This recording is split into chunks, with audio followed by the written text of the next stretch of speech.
Welcome. I'm Nikki Roush, your sales maven. I am a speaker, a coach, and a sales trainer, and I am focused on the conversation side of sales. How do you seamlessly move somebody through the conversation and ultimately book a client, exchange dollars for services and products? And today I would like to offer you a very special training that is something you can use at your Super Bowl parties to attract your ideal clients. You are going to be at these functions, and frankly, even if you're not going to a Super Bowl party or you're not planning to, maybe you're not even a Super Bowl fan, doesn't matter. This technique is something that you will be able to implement and use in all of your conversations. One of the biggest struggles that people share with me is they don't have enough opportunity to talk about who they are and what they do. So most of the time, the people they're interacting with have no idea.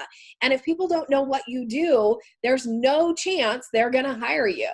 Now, if you want to grow your sales and grow the revenue in your business, you have got to be able to have more sales conversations, have more conversations about your business, and attract these people.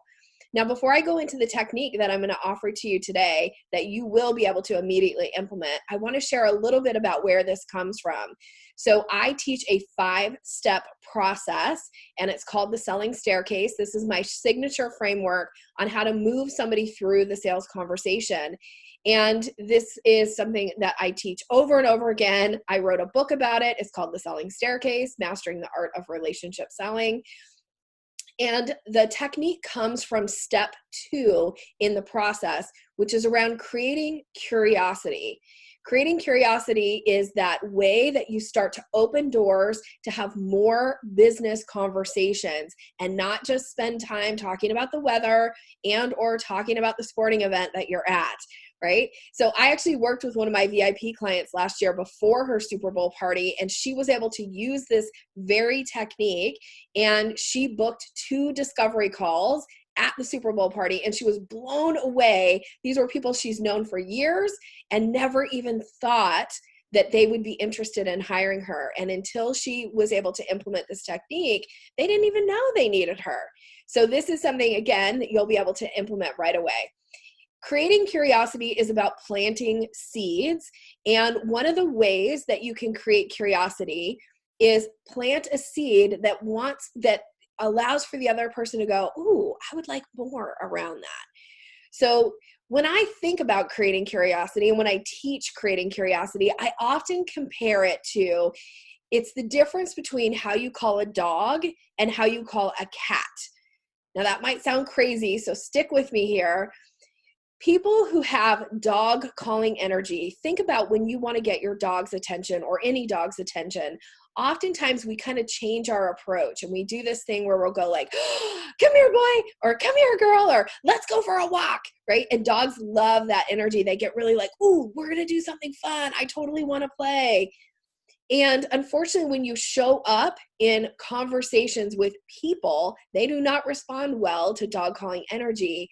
Oftentimes, it can be too much.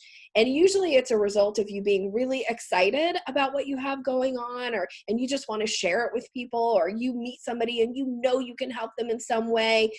And when you have this dog calling energy, they go like, oh, it's too much. Who else can I talk to? Like, how can I get out of this conversation? So instead, I always say, think about how you call a cat.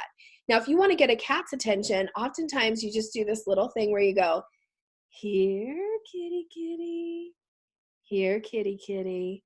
Now, cats will do this like, what? What are you doing? And maybe they'll lean in a little bit. And that's what we want to do in our conversations with the people we're in conversation with. We want them to want to lean in. We want them to want to like check out or know a little bit more. So the way you implement this curiosity creating opportunity here is you have responses to everyday questions that I call here kitty kitty responses. This when you give a response to a question you get asked that has a here kitty kitty component, oftentimes the other person will be like, tell me more about that, or, oh, that's so interesting. I could use some help with that, or, I never even knew that's what you did. So before you attend your Super Bowl parties, think about what could you say to everyday questions that you get asked. Like, you've probably already been asked it at least 20 times in the month. Somebody has said to you, hey, how are you? Or, hey, what have you been up to lately? Or what's new with you, right? Now, if you just have a standard like, oh, I'm fine, or oh, nothing's new, or I'm good, those don't create any curiosity. So instead of having those types of responses, come up with an answer that allows for the other person to want to ask you a follow-up question. So for me right now, if somebody said, hey, Nikki, how are you?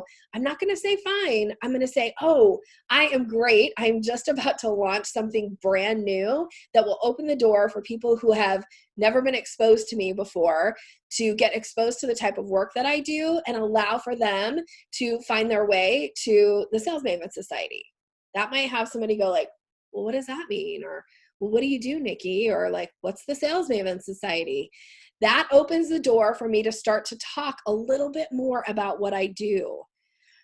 Now, key factor here, your answer to your question, how are you? What have you been up to lately? What's new with you? Can only be like 1 or 2 sentences. If you have more than a 1 sentence or 2 kind of at the most, you are now into that dog calling energy. You're also what I call word vomiting on people. So you want to have just enough of an answer for them to ask you a follow-up question.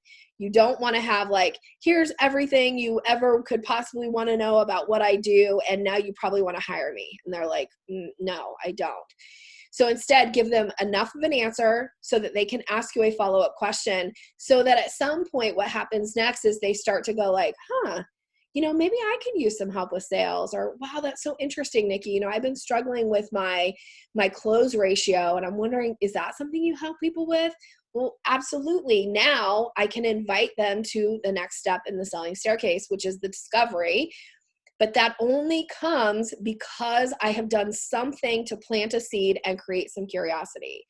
So think about your answers before you go into your events, before you go to that Super Bowl party, because you don't want to be caught like unaware or not have a good, strong response.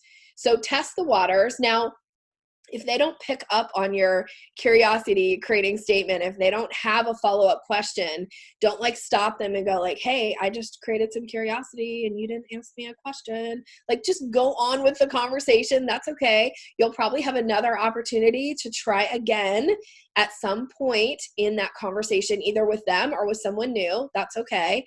Now, this is something I have been working with clients on. I have taught this technique to thousands of people, and I cannot tell you the countless stories that people have shared with me about how they've used this technique to open doors that ultimately resulted in them booking a new client.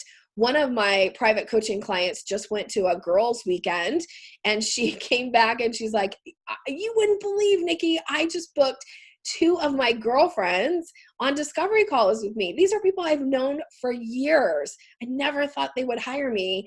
And it was just because I was practicing my curiosity creating responses that they wanted to have some more information. So this happens all the time. This is not a new story. I hear these all the time. My client last year at the Super Bowl party, my client who just went to the girls' weekend, and so many in between. So this is your opportunity now to go out and start creating these curiosity creating responses and see what happens. See if you're able to talk more about your business and ultimately attract your next new client. That's what this is for.